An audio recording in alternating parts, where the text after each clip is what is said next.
And we are back to GameSpot's live stage show here at E3 2010 for the last live demo of the day. Now, if you guys are familiar with E3's past and GameSpot's coverage, you know we always save the last slot of the show for something big. What better way to do it than with the game that made such a splash at the press conferences on Monday, Watch Dogs. I got with me Dominic and Jonathan from Ubisoft Montreal. Have been quite a few days for you. Yeah, very exciting. Yeah, we were hoping for the best. We've been working on this for over 3 years now, but the reception's exceptional. We're super stoked. And such a dramatic way to reveal it at the end of the press conference, and you just had people enthralled. I noticed Jonathan is sporting our Best of E3 2012 winner. You guys are one of GameSpot's award winners. Congratulations. Thank you. Thank you. And now we're here to take a look at this gameplay you showed off during the conference. It's going to end a little bit differently, but we're going to sort of delve into the gameplay mechanics and talk about Watch Dogs. So without further ado, let's get that rolling and set the tone for folks who maybe didn't get a chance to catch the end of the press conference, because this was preceded by a sort of a lengthy world-building explanation. Yep. What's the world like? Well, basically, like Watch Dogs is a game that focuses a lot on hyperconnectivity, right? So we're playing Aiden Pearce, and what's interesting through his eyes is that he looks at his surrounding in a different way. Like, he's able to tap into what we call the CTOS, which is basically an OS that drives all of Chicago's system. So he's able to look at everybody through their digital shadow. Like, if there's someone walking around on the street, if there's a target anywhere, he can use the camera, the security camera, to actually look at that, get into their lives. So we go a bit beyond this concept of citizen like walking in front of sideways, and we get more like on sidewalks, sorry, and we get more into their heads. So it's more about exploring space and the people around it. And getting information about people around you that you really shouldn't have. Yeah, exactly. But that allows you to move through your world in a different way and interact with it in a different way. Exactly. Yeah, it's basically invasion of privacy on a grand scale, and what can you do with all that with all that information? What kind of power does that give you? What can you do in 2017 when this is your reality? Well, I mean, for us, it's happening today. Most of my personal life's on my smartphone. I don't know for you, and you know, my money's on a virtual bank account, and I'm living in a city where the traffic system, electricity, surveillance, all of that is run by computers. So in the hands of Aiden, he's basically able to tap into all of it and control it. And so here we see him approaching. He's trying to find out information about a target, or is he trying to surveil him, or trying to do something a little more active? Well, basically, Aiden Pearce is trying to enter the Dot Connection exhibit, which is an interactive art exhibit driven and financed by DeMarco, Joseph DeMarco. So he needs to get inside to attract DeMarco into the event, get attention from people, so that when he shows up and think that he's going to surprise Aiden Pearce, it's pretty much the opposite. He's going to caught him and his guys off guard to have a little surprise for him. And I'm guessing he's not the kind of guy who waits in a line to get into a place he wants to go. No, he doesn't. Like, he could have took the guns or anything in his power to actually be really violent about it, but I think it's just smarter, like, for that demo to just show that you can sneak in pretty relaxed, not get anybody to panic, but at the same time get the proper persons to notice your presence. Yeah, you just set a mild panic among people as their smartphones stop working, as would happen on the show floor. Yeah, and the important thing to note here is you can use that anywhere. It's not like, you know, a key to open a door. It's something that you can use anywhere, and it's going to change the behavior of people who depend on connection.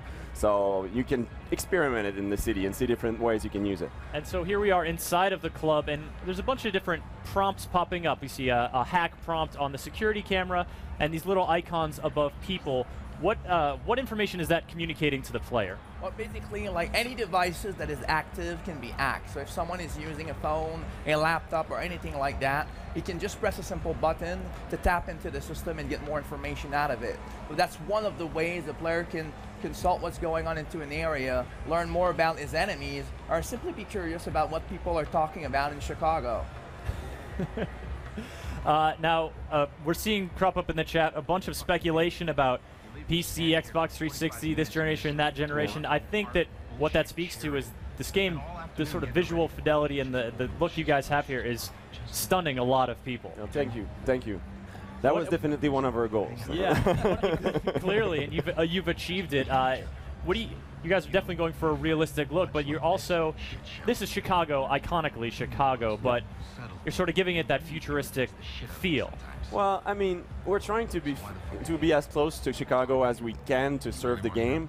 So here he's going into an exhibit that's kind of edgy, so that's why you get that feeling, right? There's other districts of our Chicagos that are not as edgy as this one. Brick buildings, sub yeah, joints, exactly. yeah. So you can expect a pretty realistic Chicago. We want you to feel like you're really in a real city. You're immersed in a real city that reacts to your action like you'd expect.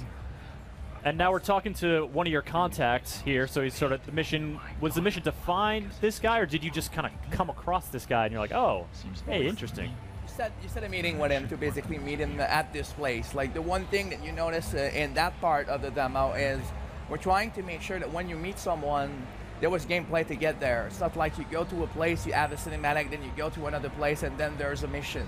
So you need challenges to get to the people you talk to. So it's more like the other way around. So you have a better flow, like at the story mixed with gameplay objective.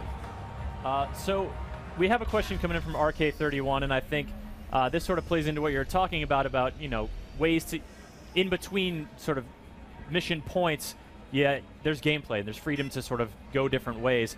How much freedom do you have in terms of completion of the mission?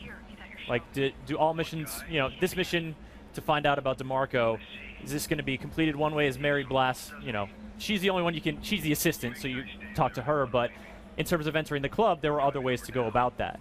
Absolutely. I think we're really focusing on expression for the players here. I mean, the player already have like vehicles, guns, like navigations to go through, and he can combine all of his technology and his access to the city and the control he have on the city as well. So there's many ways to do things around, and that's part of the DNA of what Watch Dogs is all about. So we're really careful to make sure that not only your objective feels different and feels new, but the way to approach them are very broad.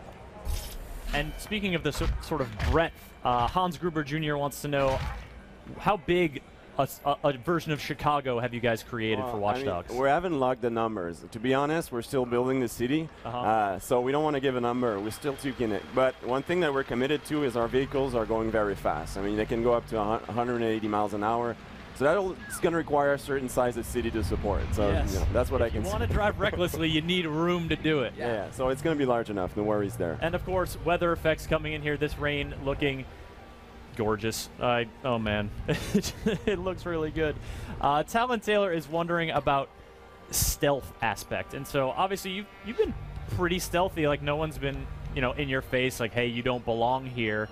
So I guess to interpret that question, what is there a non-stealth aspect? I mean, this is loud certainly, but you're also not drawing attention to yourself yet.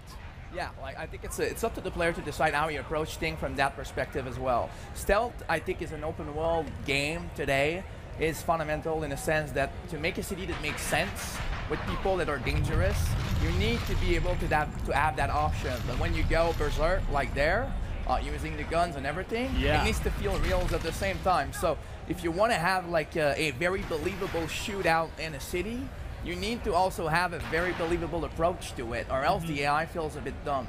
So stealth is there to make sure that we're elegantly going from non-action to action. And if the players are good at stealth and want to do it, they're going to make easier situations for themselves. If they like to have hard situation, they can provoke them easily. And I think that it's clear you've put a lot of work into the gunplay, because the percussive gunshot there is just something that seemed to be really lovingly crafted and almost an incentive to get loud. It's in itself. Yeah, we're trying to make it as visceral as we possibly can. We've been a bit obsessed with making just shooting a bullet at nothing fun. That's kind of the idea. So we just stand in front of a wall and we shoot a bullet. It needs to feel good. It needs to be fun just doing that. Load up a version of the game and take pot shots at the L going by. Question about, again, sort of people wondering about the stealth and flexibility. This situation got gun shooty. Could you play through, is there a way to accomplish this goal in full stealth or without getting this violent? I think full stealth would be interestingly difficult, but I mean, there's plenty of ways to do it. Like here's an example using tools that we've already talked about in a demo. Imagine that you open a drawbridge, and then it just caused the people to wait there, including the Marco. And you're further away, and when you're doing it, you do it through a camera, security camera to do that. Then you use a sniper rifle with a silencer, and you kill everybody, and you're done. So that would be a way where nobody would know that with them, right? Like, so it's all about expression for the player. So as he's going to go through the game, he's going to progressively get control over way more system and the entire city, but also he's going to be able to acquire all different kinds of weapons to express himself like properly. Wow. Can you give it? So we've got a pistol here. You're talking about a silenced sniper rifle. Are there any more futuristic kind of gadgets or weapon, or are you still sort of focusing on the, this could be your world today? No, yeah, kind of thing? We're really bounding ourselves to what's possible, and trust me, there's enough possible that we have plenty of ideas. So we're really looking at real-world references. So I mean, like, Tom Clancy games are about the technologies of tomorrow. We're about the technology that we know today. So, smartphones, security systems, traffic systems, that's where we're going. More stuff that we can understand and make plans with. User, you made something, my name is really too long for Chris to read on the air. Can you tell us a little bit more about the character of Aiden Pearce? Yeah, Aiden Pearce is a man shaped by violence. So basically what that means when we say that is he's a man that he saw his surrounding suffer because of some activity that he's doing that sometimes are questionable. That kind of broke him a little bit. Now he's obsessed with protection and surveillance to make sure that never happens again. While not going into detail of the narrative, the player through the eye of Aiden Pearce is going to have to push this obsession a little bit to the out-of-control zone. So it starts with a guy who monitors his own family without them knowing, which is already a bit weird. When he starts like failing at that quest, like he's going to start like basically going out of the board and monitoring districts and monitoring everybody and start confusing potentially his own drama with the drama of everybody else that he encounters. So he's an interesting anti-hero that has to put justice into his own end. And that's one thing that's very important for us, is to make sure that we stay in the gray zone, not only with Aiden Pearce, but with all the characters that we encounter in the city, to remain more true and more human with the experience of Watch Dogs. And it sounds like, you made mention of the justice system here, but we, in that art gallery opening, had a conversation with what appears to be kind of a shady character. So are you going to be sort of infiltrating in at sort of strata of society? Yeah, and we want to bring in some different factions and some different types of opposition that we're used to. I mean, we've all seen the mafia guy 100 times, so we want to bring in some oppositions that we're not quite used to dealing with, but people who are also maybe more difficult to deal with, people who have maybe more power in the city. So we're going to bring the players to some interesting places. And along the way, how much sort of influence is the player going to have about the path that this narrative takes? Folks are curious about that, your choices and your actions, and obviously within a mission, your action to go stealthy or loud, those have consequences within that mission. But then, what about the greater choices and the greater paths that you take? Yeah. There's definitely impact into how the player plays the game. That's inevitable. Like, we have to do that. If you're in the streets and you cause mayhem, if there's people behind the car when you cause accident, if there's someone in the car when you take cover behind of him, poor guy, like you might receive a bullet in the head. So all of those things, people are taking pictures around. The media are learning about those things. And eventually the population watch the media will say about Aiden Pearce the same way people watch us right now. Hopefully they're not going to say the same thing they're going to say about Aiden Pearce. That would be a bit weird. But in the end, like, it's really about like bringing the player to feel that difference. It's not like being good or being bad. It's more having a different perception of Aiden Pearce based on how you play. That involves also how you're going to perceive the story afterwards. Does it mean having drenching narrative and all of that? We're not really going in that direction. We feel it's more natural if the player feels that everything are adjusting to him in an organic way, and when he finishes the game, he's going to have his own perception of how the game was for him. And one thing that having all that information gives you is a lot of opportunities for distraction if you want. So a lot of side missions, you're going to find side missions, side opportunities through the information you gather from the city. And what we realized when we start testing the game is people set their own objectives. They basically, if you see someone and you see has, I don't know, some despicable hobby, maybe, I don't know, he's dealing in human traffic, I'll take something extreme. Maybe you don't agree with that, you want to deal with that.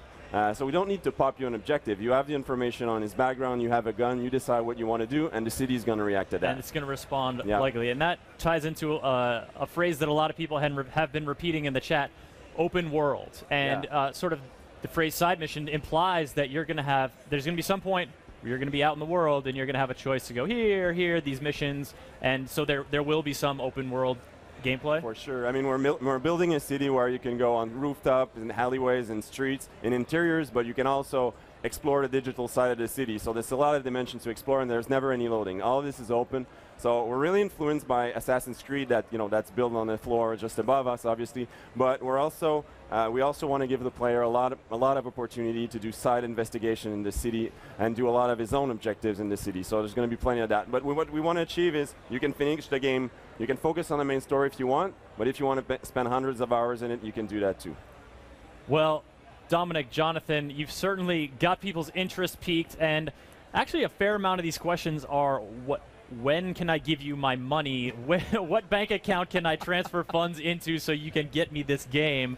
I'm sure you guys have a wide release window at this point, but tell us what it is. Yeah, we're not shipping this year, that's for sure, and we're shipping when it's done. And I'll be honest, that's fantastic when your publisher gives you that luxury, because we want to polish this so it's perfect when we ship it. It's a new IP, it requires time, and we have time, so we're happy. Absolutely. And as impatient as we can be, I think gamers really appreciate when developers have time to make the game they want to make and get it to a place that they want to get it to. Because that just ends up being better for all involved. Exactly. Yep. Yep. All right, wonderful. Watch Dogs, great showing here at E3, and the perfect way to close out GameSpot's stage show at E3 2012. Dominic, Jonathan, thank you so much for coming on. Thank you very much. Thank you. Much appreciated. All right, folks, that'll do it for live game demos, but our show is not quite over yet. We're going to take a quick tour around the GameSpot booth, just in case you've only seen this wonderful desk and these tire swing chairs today. And then we'll be back for a quick wrap-up with some of the GameSpot staffers who have been holding it down here at E3 2012.